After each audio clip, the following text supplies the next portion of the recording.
ओम। आज मैं कुछ महापुरुषों के द्वारा बताए गए वचनों को आपके सामने प्रस्तुत करूंगा। यदि आप उनको अच्छे मानो तो इसको सब्सक्राइब अवश्य करें, ये मैं आपसे उम्मीद करता हूँ। स्वामी विवेकानंद जी ने कहा था,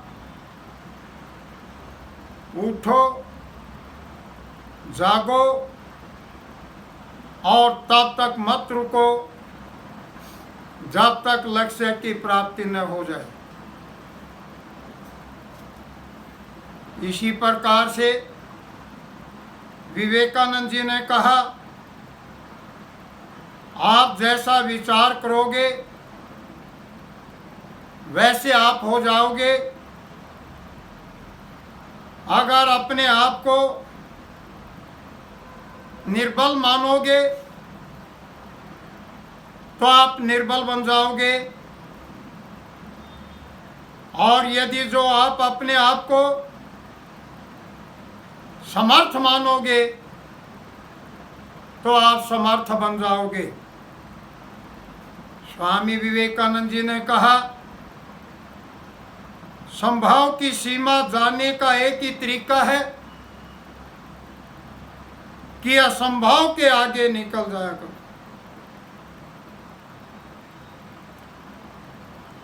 आगे महापुरुषों ने कहा, जीवन में उच्चतम आदर्श का पालन करते हुए मृत्यु का वर्ण करना भी जीवन है, और उद्देश्यहीन खा पी कर लंबे समय तक जीवित रहते रहना भी मृत्यु है। संसार में सफलता पूर्वक जीने के लिए बहुत बड़ी तैयारी और योग्यता की आवश्यकता होती है। सुखी जनों से मित्रता और दुखी जनों पर दया, पुण्य आत्माओं से हर्षित होना, दुष्ट आत्माओं में न प्रीति और न बैर रखना चाहिए। बौद्धिकता और नैतिकता के आधार पर वैज्ञानिक दृष्टिकोण रखते हुए ही विकास किया जा सकता है।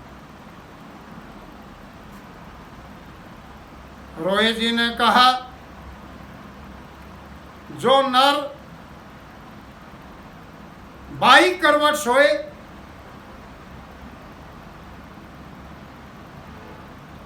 उसका काल बैठकर रोए।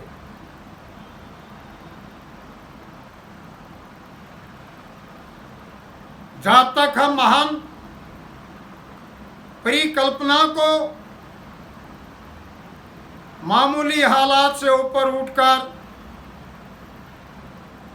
बड़ी बातों के अपने लक्ष्य से विलग नहीं करेंगे या उनसे अलग नहीं होंगे, और असंभव शब्द को अपने शब्द कोश से नहीं निकालेंगे, तब तक हम अपने अंतिम लक्ष्य तक पहुंचने में नाकामयाब ही रहेंगे।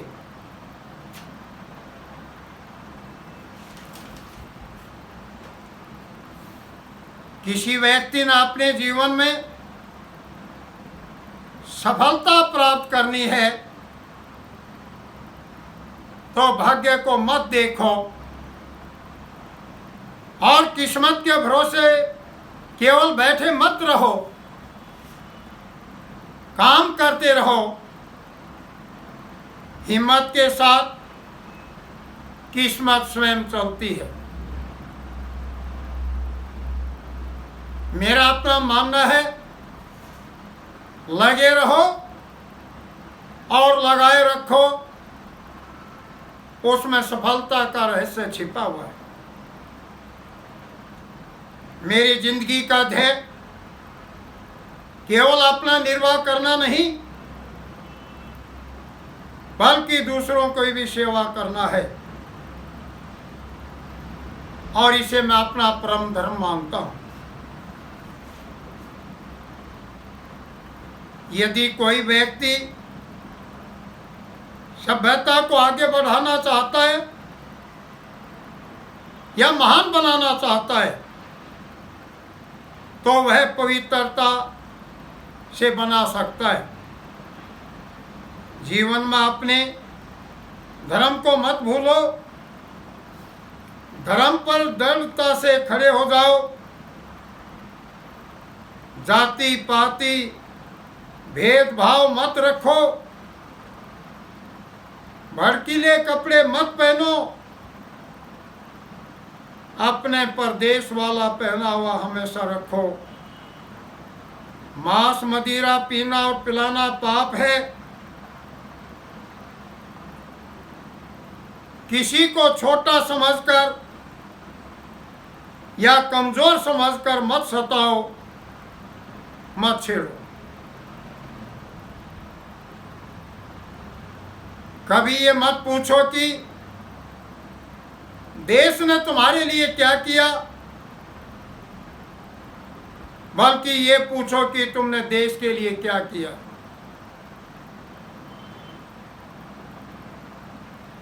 मानव का सबसे बड़ा दुश्मन क्रोध है। बात करने से पहले क्रोध पर काबू पा लेना चाहिए।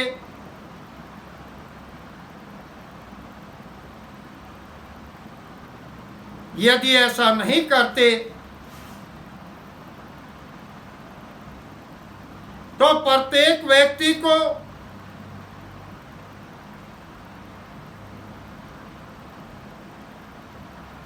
अपने आप में फेल होने में समय नहीं लगेगा। प्रत्येक व्यक्ति को अपने काम को महान मानना चाहिए। जो भी काम वो कर रहा है वो महान है। जिस प्रकार एक सफाई कर्मचारी अपने सफाई के काम को महान माने, इसी प्रकार प्रत्येक व्यक्ति अपने अपने काम को महान माने, तो भारतवर्ष की भूमि उसके लिए सौरभ बन जाएगी। देश में कोई बेरोजगारी नहीं होगी। लोगों ने अपनी आवश्यकता से अधिक धन का संग्रह नहीं करना चाहिए।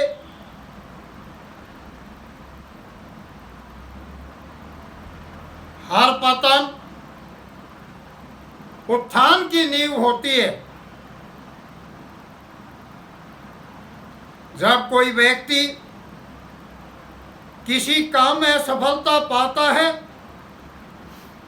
तो उसका पूरा करने के लिए बार बार प्रयत्न करना चाहिए और उज्जवल भविष्य की याचना में लगा रहना चाहिए, क्योंकि जीवन में सफलता ही नए और उज्जवल भविष्य का प्रमाण है। अब मैं ये विचार तो मैंने अपनी जिंदगी के तजर्बे के आधार पर आपको दिए। अब जो महापुरुष कह करके गए उनको भी मैं बताना चाहूँगा कि जैसे डॉक्टर राजेंद्र प्रसाद ने 15 अगस्त 1947 को लाल किले की प्राचीर से अपना भाषण देते हुए कहा था कि हिंदुस्तान में प्रत्येक घर में एक गाय होनी चाहिए तथा हमारे हिंदुस्तान के प्रत्येक गांव में एक अखाड़ा होना चाहिए जहां हमारे पहलवान आकर कुश्ती लड़े। इसी प्रकार बाल गंगाधर तिलक जी ने कहा, जब हमारे घर में चोर घुस आता है और उनको निकालने के लिए हमारे बाजुओं में बल नहीं है, तब हमें किसी आनाकानी के बिना उनको घर में बंद करके जला देना चाहिए।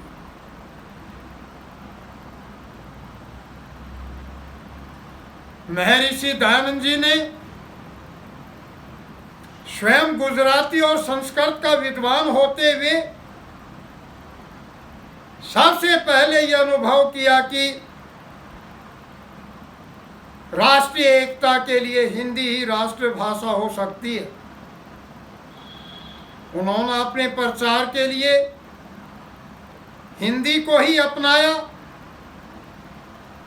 उसने सभी ग्रंथ हिंदी में लिखे और प्रत्येक कार्य समाजी के लिए हिंदी जानना अनिवार्य बताया। महात्मा गांधी जी कहते थे, यदि हम हिंसा किए बगैर मरने का पाठ सीख लें तो भारत पृथ्वी पर स्वर्ग बन सकता है। सुभाष चंद्र बोस जी ने राष्ट्र के प्रति अपने विचार देते हुए कहा, अगर हम वास्तव में भारत को महान बनाना चाहते हैं तो हमें जनतंत्रीय समाज पर आधारित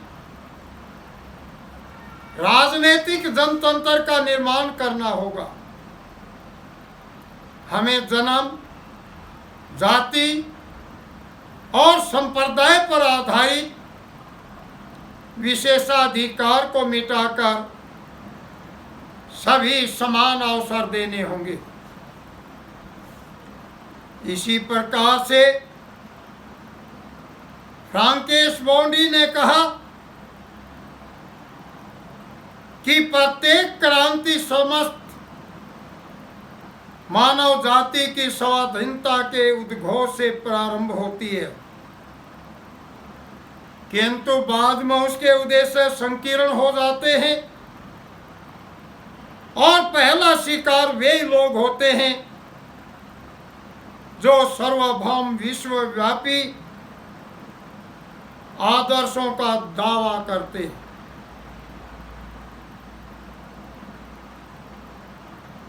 स्वामी विवेकानंद जी ने कहा,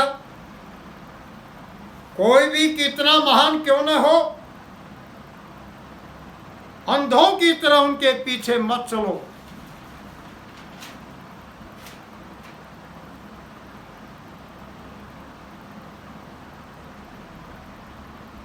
मानव का नाम किसी मुकदमे करने से, धन दौलत आदि से किसी का नाम प्रकाश में नहीं आता और न अधिक दिन प्रकाश में रहता है। जो भगवान में लीन होता है, जो भक्ति के द्वारा प्रकाश में आता है, उसका नाम ऊंचा रहता है। ऐसा मानव सदियों तक पूजा जाता है।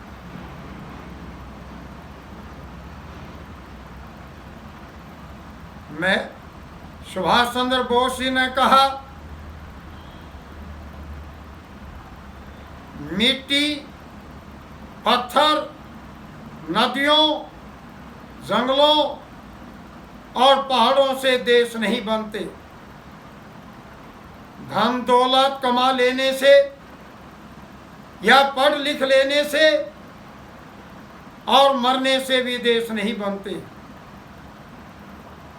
हजारों लाखों पैदा होने और मरने से भी देश नहीं बनते। देश बनते हैं वीरों के शौर्य से, वीरांगनाओं के सत्य से,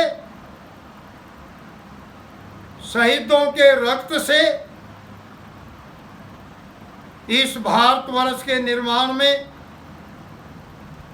हमारे पूर्वजों ने भी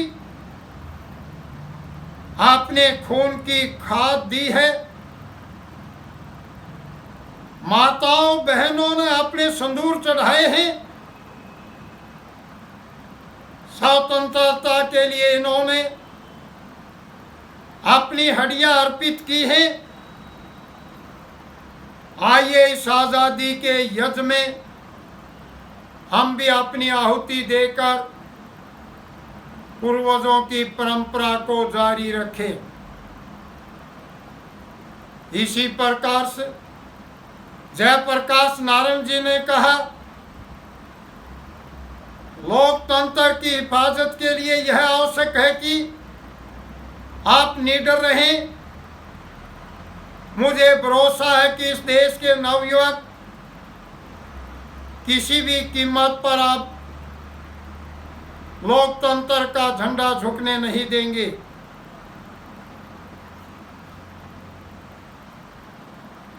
राजगोपालाचार्य जी ने कहा, ज्ञान से बड़ी कोई संपदा नहीं, परंतु श्रद्धा या भक्ति से विच्छिन्न ज्ञान रीता नारियल है। ज्ञान की अग्नि मन को मांझती है, आचरण को निखारती है, परंतु श्रद्धा के बिना मन बालू रेत का चमकीला ढेर है। आचरण धरती का बोझ है। श्रद्धा रूपी सौरण जब तक मन के साथ संलग्न नहीं होगा, आचरण में ओतप्रोत नहीं हो जाओगे, तब तक ज्ञान की अग्नि रेत को मांझती निखारती रहेगी। ओम।